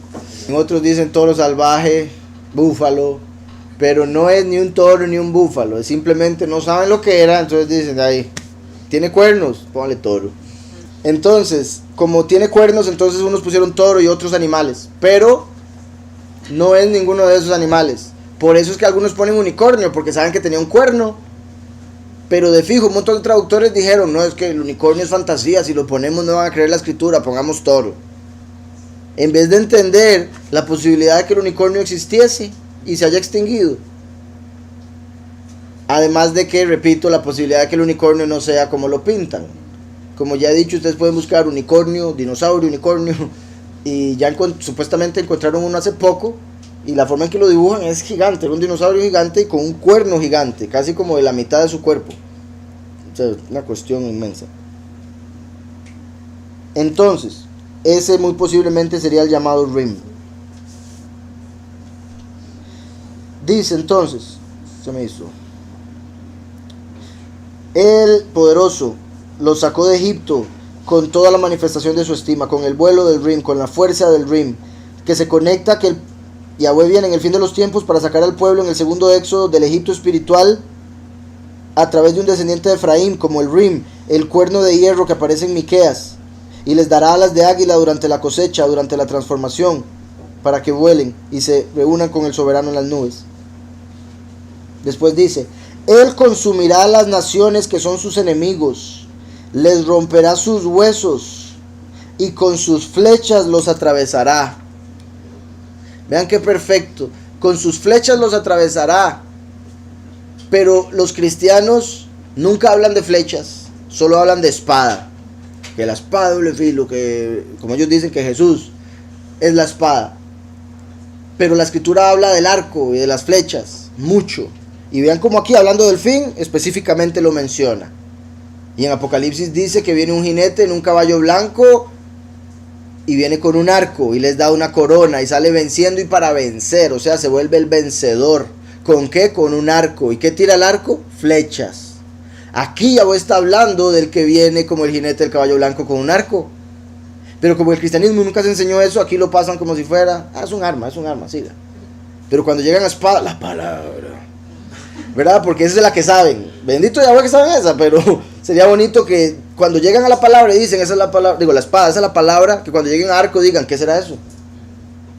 Y lo analicen. Pero eso es lo triste, que no lo hacen. Porque el ego dice, no, ya todo lo sé. Y las cosas que no sé no son nada. No tienen importancia. Y por eso uno le dice, es que el nombre es este. Y como ellos no lo saben, eso no importa. Porque si importara, yo ya lo sabría. No usted. Exacto. Jacob peleaba con arco. Lo vemos a cada rato. Él consumirá las naciones. Ve, como el fuego consumidor. El último. Él consumirá. Yokal Goim. Él consumirá, o se podría decir, él se comerá a las naciones. Porque es la misma palabra, consumir, comer. Y qué curioso porque es como un rim. Con un cuerno, como si se fuera a comer de verdad a las naciones. Imagínense, vea, como ponen en las películas, un monstruo ahí que viene y se puede comer, entonces imagínense el taco. Entonces, dice, él consumirá las naciones. Después de eso dice que son sus enemigos. Les romperá sus huesos. ¿Verdad? Mostrando lo duro que va a ser esa destrucción. También recuerdan que Yahweh habló en Ezequiel, que representa, bueno, como siempre he dicho, en realidad todos los profetas representan al profeta, como Moshe. Y todos los profetas profetizaron de la venida de Mashiach, el primero. Pero hay profetas que como que resaltan en el sentido de cómo representan al último. Entre esos Ezequiel, porque es llamado hijo de hombre.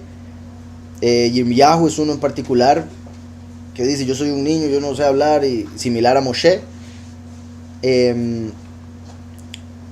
Joshea por el nombre y por la orden que le dan. Y Mica por el nombre también, porque es como Micael. Y etcétera, etcétera. Dice aquí Ezequiel 3, 7 al 9. Pero la casa de Israel, y abuelo está hablando de Ezequiel que representa al último, y le dice, la casa de Israel no te querrá oír. ¿Se imagina que que le digan a uno, tu trabajo es ir a hablar? Nadie lo va a oír, eso sí. Qué duro. La casa de Israel no te querrá oír, porque no me quiere oír a mí. Entonces, como el último representa a Yahweh, nadie lo va a querer oír. Como es el portavoz, la boca, la voz de Yahweh, nadie lo va a querer oír. Y de ahí es donde el Papa sale diciendo, uy, qué fracasado. Nadie lo quiere oír. Obviamente él dice que el fracaso porque murió. Pero en este caso dirían, es un fracasado porque nadie lo quiere oír. Porque ellos esperan, ¿verdad?, las masas siguiendo a quien sea. Por eso cuando vean al montón de gente yendo detrás del falso, van a decir, ese es todo ilógico. Igual que un montón de gente yendo a hacer la inyección y dicen, debe servir para algo. Pero la casa de Israel no te querrá oír, porque no me quiere oír a mí. No quiere oír a mí, dice. Porque toda la casa de Israel es dura de frente. Toda la casa de Israel es dura de frente y obstinada de corazón. Yo he hecho tu rostro fuerte contra el rostro de ellos, y tu frente fuerte contra sus frentes, como el shamir. Recuerdan, en el estudio, el desprograma anterior me preguntaron, y de hecho, como he dicho, esto confirmaría que el shamir era una piedra y no un gusano. Bueno, puede que lo confirme por el hecho de que lo comparan con el diamante.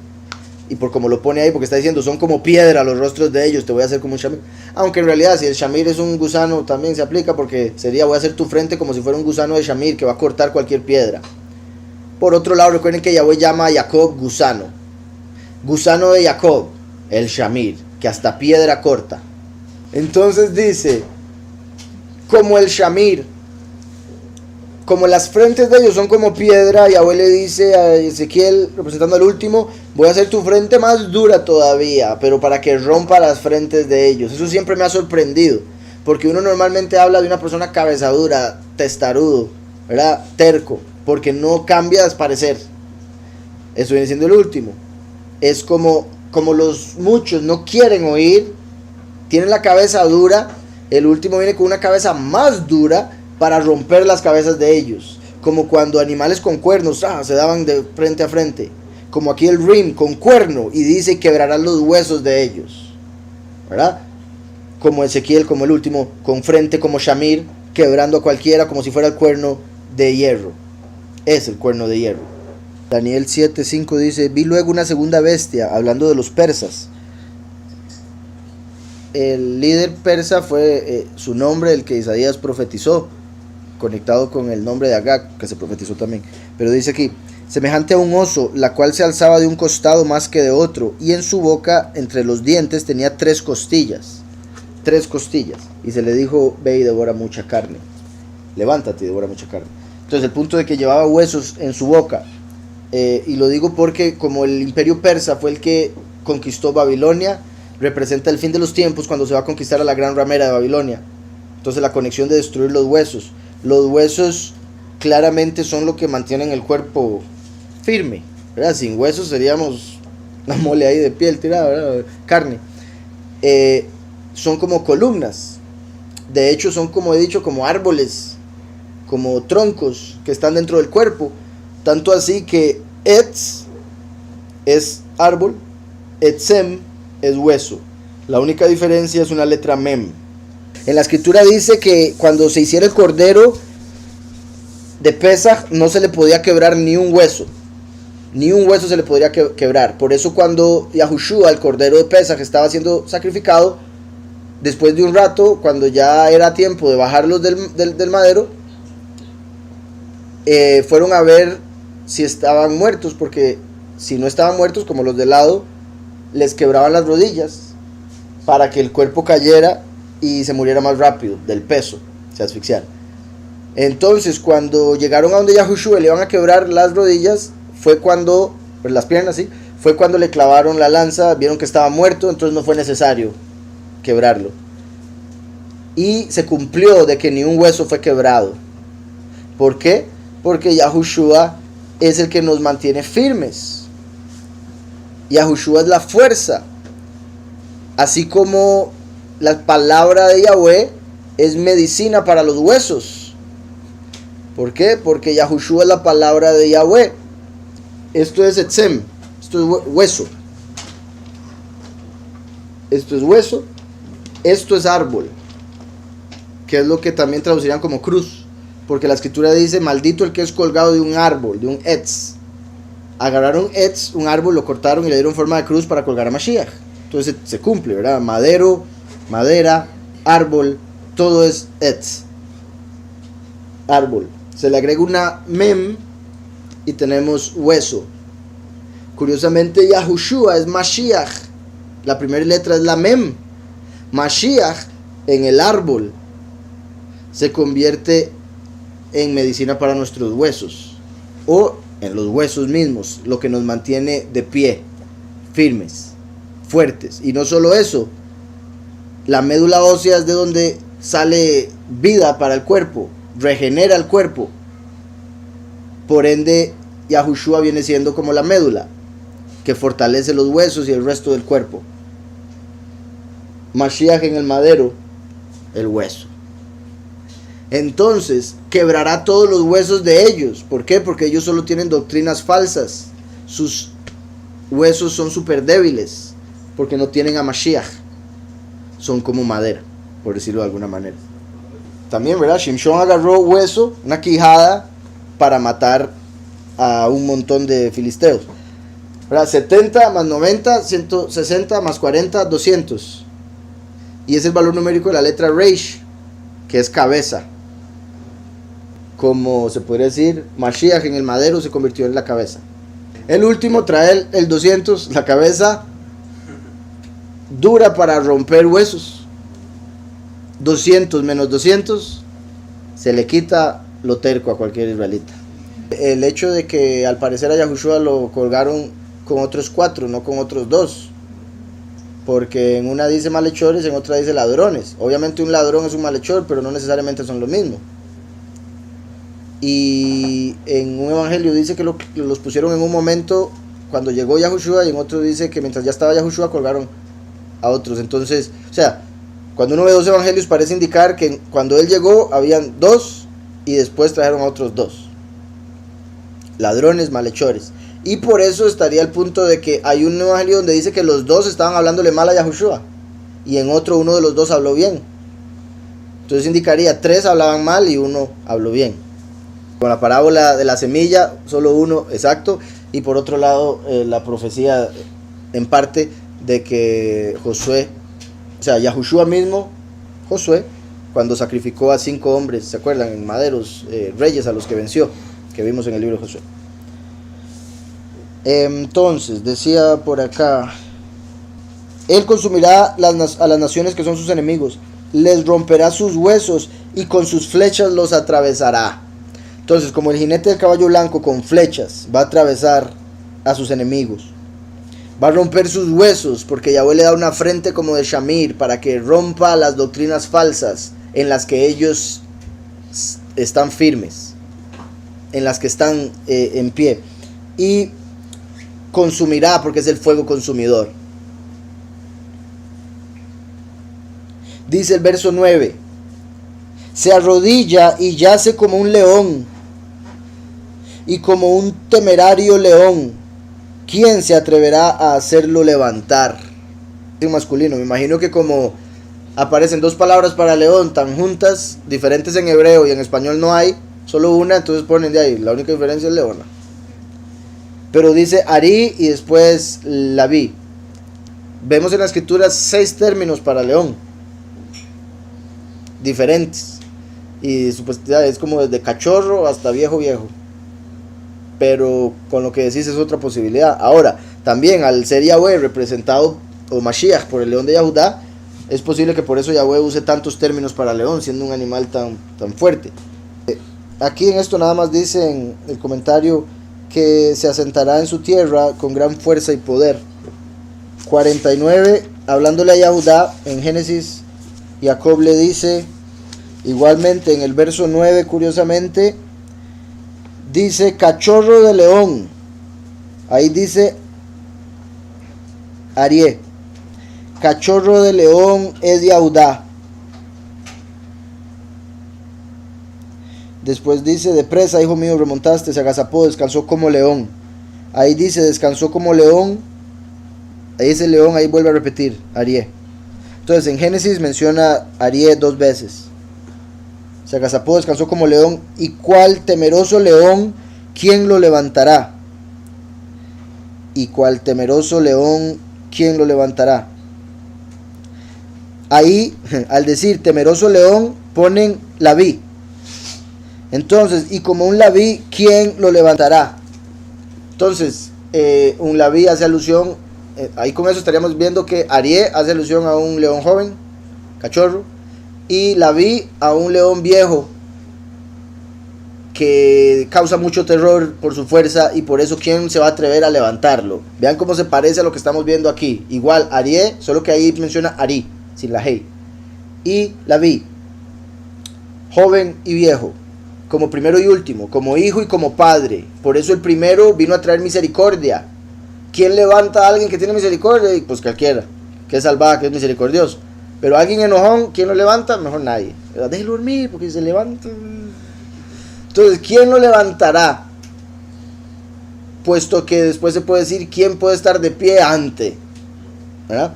Entonces, por eso ahí la conexión de quién lo levantará. En Génesis menciona Arié 2 veces y después Laví. Y dice Mi y Equimeno, ¿quién lo levantará? también responde, porque se puede ver como una pregunta retórica cuando entendemos que el mi representa a Yahushua. ¿Quién lo levantará? Es Yahushua lo levantará, porque es Yahushua quien le da fuerza al último, para que se manifieste como el león de Yahudá, puesto que Yahushua vino como el cordero, ahora se manifiesta a través del último como león. Es de Cum, como el verbo que se conecta con la venida del último, descendiente de Yosef, por el sueño que tuvo Yosef. Entonces, volviendo a números, y me habías dicho 23, 24. Aquí aparece, les voy a decir todas las palabras. Las palabras Ari y Laví son 2 de 6, que la escritura da para leones. Los comentadores dan una guía para distinguir entre ellos. Rashi los ranquea de esta manera. El Ari o Arié, bueno, ok, aquí ya esto ya empezó mal con respecto a la concordancia esa o a la interpretación que le dan algunos, porque esta es la de Rashi. Ari o Arié como uno grande y viejo.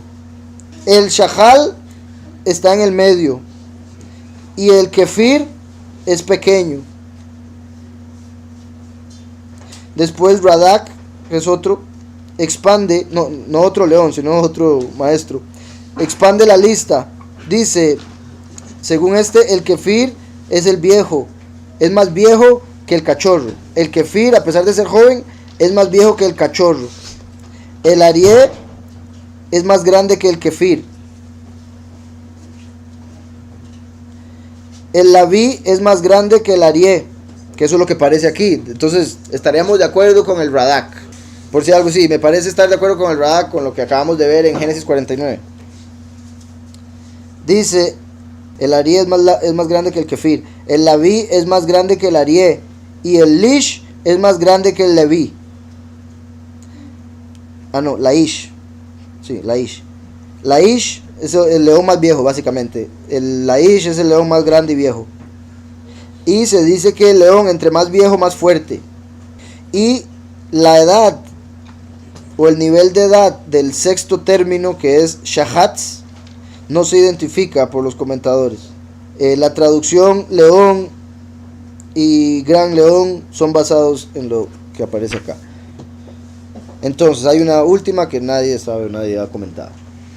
Se arrodilla y yace como un león, que eso se puede conectar con Mashiach, como vino y murió por nuestros pecados, descendió, incluso la palabra se arrodilló, como descendiendo de lo alto para bendecir. Recuerdan, arrodillarse está conectado con bendecir, pero ahí la palabra que utiliza creo que no es arrodillarse. Entonces ya voy 9, que también por eso lo conectan con asentarse, el hecho de llegar y sentarse en la tierra prometida como un león, ¿verdad? En su guarida, por decirlo así. Y como un Laví, o como un león temeroso, ¿quién lo levantará? La Mashiach va a levantar al último cuando se presente como león para traer castigo temeroso de juicio. Y también al decir aquí, la forma que lo traducen, ¿quién se atreverá a hacerlo levantar? Es como dando a entender quién se va a meter con él, ¿verdad? Imagínense un león ahí durmiendo y todo de chiquito. Gallina. Sí, llega. Lo levanta y lo deja tirado. Dice después, se arrodilla y yace como un león y como un temerario león, ¿quién se atreverá a hacerlo levantar? Benditos los que te bendicen y malditos los que te maldicen. ¿Verdad? Qué bendición esa más buena. Que así sea con nosotros. Que los que nos bendigan, que sean benditos, y que los que nos maldicen, según ellos, que terminen malditos. Y digo según ellos en el sentido como Bilán, que quería maldecir y no pudo. Hasta el punto de decir esto, imagínense a Balak, que le iba a dar toda la riqueza que tenía, le iba a dar su casa llena de oro y plata, por maldecir, y lo oye decir, benditos los que te bendigan, malditos los que te maldigan. Y a Balak queriendo maldecir dice, malditos los que te maldigan. Y Balak, ¿pero qué le pasa a este? Entonces se le devuelve, ¿verdad? Dice aquí. De hecho ahí esa dice, ya que no voy a recibir de Balak nada, porque ya no pude maldecir, benditos los que te bendigan. Esperando recibir la bendición de lo alto. De hecho, esa habría sido la clave por lo que vemos acá. Con el corazón del malvado sabemos cuál era la intención, por más que de una bendición. ¿verdad? Como para recibir algo él. Benditos los que te bendicen, porque al estar bendiciendo dice, de aquí recibo algo, puesto que de acá ya no voy a recibir nada. Entonces dice, Balac se enfureció contra Bilam, golpeándose las manos. ¡Ey, ey, ey, ey! Otros dicen golpeándose el muslo, palmeando. Sí, lo toman como... y no eran aplausos, ¿verdad? Era muy bien, era sarcástico. Sí, ¿verdad? Obviamente era duro, ¿verdad? Como tratando de detenerlo. ¿Qué te pasa? ¿Qué te pasa? ¡Ey, ey! Entonces Balac se enfureció contra Bilam y golpeándose las manos dijo, te llamé para que maldigas a mis enemigos, pero resulta que los llenaste de bendición estas 3 veces. Estas 3 veces, como lo que veíamos del 3,14, Shaddai, lo que veíamos de los 3 patriarcas. Los bendijiste, dice, los llenaste de bendiciones estas 3 veces. Ahora vete volando a tu lugar. Y ponen volando. Tras de eso recuerden que hay quienes dicen que sí podía volar, de como era mago. Dice aquí el verso 11, y ahora huye a tu lugar. Por eso ponen vuela, pero es huye. O sea, lo estaba amenazando. Si usted se queda aquí, mire, porque se está burlando del rey. Entonces le dice, huya a su lugar. Y ahora huye a tu lugar. Vamos a ver. Esto de Balac se enfureció también. Y se encendió la ira de Balac.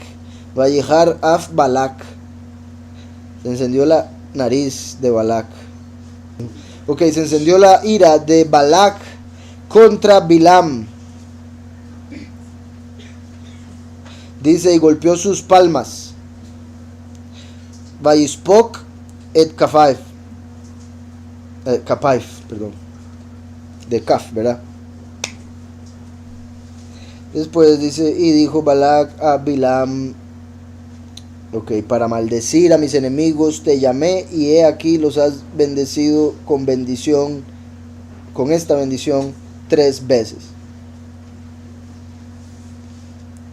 Entonces dice, ahora huye a tu lugar. Yo pensaba rendirte honores, pero Yahweh te lo ha impedido. Vean qué sucio. Le echa la culpa a Yahweh. Yahweh no te quiso bendecir. Yahweh no te quiere. Toda la excusa para no darle el pago. Obviamente también se puede decir, no siguió el contrato Bilam, entonces no merece pago. Pero pudo haberlo dicho de otra manera. Al decir, Yahweh te quitó eso, es como diciendo, es culpa de él, quéjesele a él. Él es malo, él no te quiere dar nada, etcétera, etcétera. Entonces le dice, yo te dije que te honraría con mucho honor, Kabed a Kabedja. Y he aquí, te ha quitado Yahweh el honor.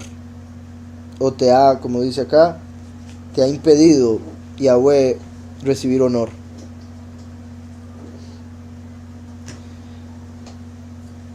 También, ¿verdad? Uno debería entender, o bueno, obviamente eso Balac no lo entendía, pero ¿de qué importa unas monedas de oro a la par de poder escuchar a Yahweh? Poder revelar lo que piensa el Padre, poder bendecir. ¿Qué vale cualquier moneda? No sirve para nada, pero él no te honró, él no te honró. Estaba siendo más honrado al bendecir a Israel, sin duda. Tanto así que quedó escrito para toda la historia, a pesar de no merecer él como persona ser parte de. Entonces dice, ahora vete huyendo a tu lugar. Yo pensaba rendirte honores, pero Yahweh te lo ha impedido. Entonces Bilam respondió a Balac, también a los mensajeros que me enviaste les advertí diciendo, aunque Balac me entregue su palacio lleno de plata y de oro, no podré violar la palabra de Yahweh, de hacer el bien o el mal por mi cuenta, pues solo debo decir lo que Yahweh me diga. Cuando él le dijo a los mensajeros eso, les dijo, no puedo decir algo contrario a lo que Yahweh mi poderoso diga. Pero aquí dice, a la palabra de Yahweh, de hacer el bien o el mal por mi cuenta, pues solo debo hacer lo que Yahweh me diga. No dice mi poderoso. Aquí vemos que se separó de Yahweh como su poderoso. Ahí se le salió, por decirlo así, que en realidad él no adora a Yahweh, él no es siervo de Yahweh. También a los mensajeros que me enviaste les advertí. Final del 12.